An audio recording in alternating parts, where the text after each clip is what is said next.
Le 25 mars 2010, Arvalis Institut du Végétal organisait son 3e séminaire mycotoxines des céréales. Nous consacrons donc cette édition spéciale à cette thématique. Au sommaire de cette édition, le point sur l'actualité des mycotoxines et les outils mis à disposition des agriculteurs pour prévenir le risque fusariose. Le chiffre de ce magazine nous donne rendez-vous pour la future réglementation européenne des toxines T2 et HT2. En 3e partie, focus sur les techniques actuelles d'analyse des mycotoxines. Nous recevrons également Frank Verstraete de la Direction Générale Santé et Consommateurs à la Commission européenne. Et en bonus, zoom sur un guide qui a réponse à tout sur les mycotoxines.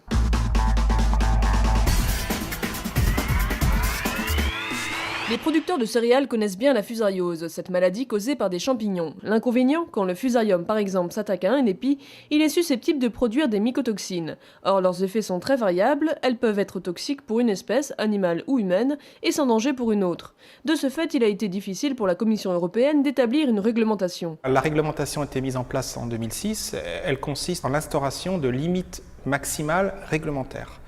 Donc maintenant, pour accéder au marché, il faut respecter ces limites maximales réglementaires, ce qui est une nouveauté en fait, avant de pouvoir commercialiser les grains. Pour aider les agriculteurs à lutter contre la fusariose, de nombreux outils ont été mis à leur disposition par Arvalis Institut du Végétal. Ils sont adaptés à diverses variétés comme l'orge de printemps, le blé dur ou tendre ou encore le maïs. Le premier outil, c'est la grille d'évaluation globale du risque fusariotoxine.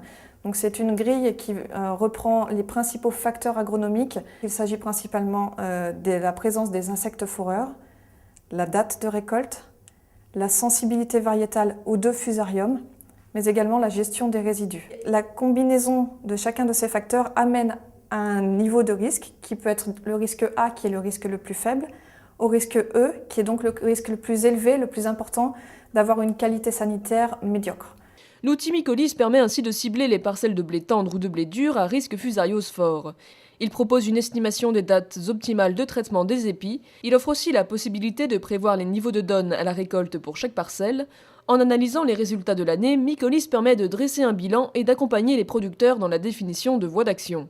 Mais de nouvelles toxines sont apparues sur lesquelles nous avons actuellement peu de données, à savoir le couple T2-HT2. Les toxines T2 et HT2 sont des mycotoxines relativement toxiques. Pour information, elles sont 17 fois plus toxiques que le déoxynivalénol. Ces toxines T2 et HT2 sont retrouvées essentiellement dans les avoines, mais également dans les orges de printemps françaises. Mais les outils élaborés par Arvalis Institut du Végétal permettent d'ores et déjà d'évaluer le risque de contamination par les toxines T2 et HT2 et ainsi de s'en prémunir, comme le montrent ces grilles d'évaluation sur l'orge de printemps.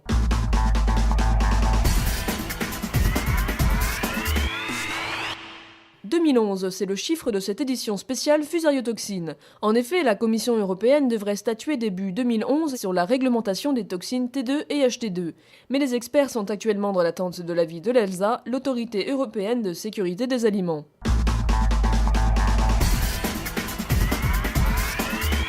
De nombreuses techniques d'analyse ont été développées pour détecter et quantifier les mycotoxines. Des kits ont ainsi vu le jour qui permettent des détections rapides. Les analyses rapides sont complémentaires et lorsque l'échantillon est annoncé positif par rapport à une certaine limite qu'on se fixe ou imposée par la réglementation, il faut que l'échantillon soit validé, confirmé par une analyse chromatographique. Mais ça peut éviter de passer en analyse chromatographique un grand nombre d'échantillons qui s'avèrent complètement négatifs. Pour des analyses plus pointues, les laboratoires français et européens s'orientent donc de plus en plus vers des méthodes chromatographiques. Cependant, il est encore impossible de détecter avec précision les performances analytiques de ces méthodes sur les T2-HT2. Et c'est pour cela que l'IRTAC a décidé de créer un groupe de travail français. Ce groupe de travail a d'ores et déjà débuté et se terminera en octobre 2011. Donc la maîtrise d'œuvre technique de ce groupe de travail est assurée par les laboratoires d'Arvalis Institut du Végétal et de Capinov. 6 autres laboratoires participent à ces essais. Et l'objectif est d'améliorer les méthodes de dosage de T2 et HT2 par LCMS-MS sur matrice céréalière.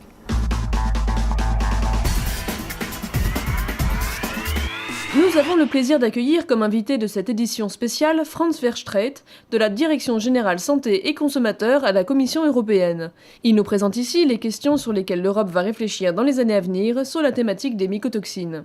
même si on connaît déjà beaucoup au niveau de mycotoxines, il y a aussi encore beaucoup de choses inconnues et qui doivent être identifiées. Très prochainement, on va discuter des toxines T2 et HT2. Ce sont les mycotoxines qui ne sont pas encore couvertes par la législation communautaire. Les céréales peuvent être aussi atteintes par des autres mycotoxines comme les éniatines ou les toxines alternaria. On va voir si on doit prendre des mesures réglementaires là-dessus. Un autre point qui nous reste un point très difficile à traiter, c'est le point d'échantillonnage. Comme les mycotoxines sont très hétérogènes dans un lot, il y a des discussions continues pour en fait améliorer de point de vue représentativité, mais aussi de point de vue faisabilité, l'échantillonnage.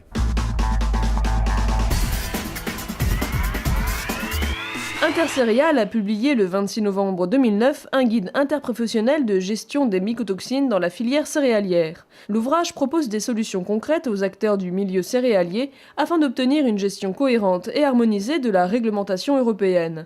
Il est disponible sur simple demande mail à l'adresse contact qu'on trouve sur le site web d'Intercéréales. Il est envoyé gratuitement au format PDF. Retrouvez sur Arvalis TV toutes les interviews des experts sur la question des fusarioses, et ce dans l'onglet Colloque mycotoxines 2010.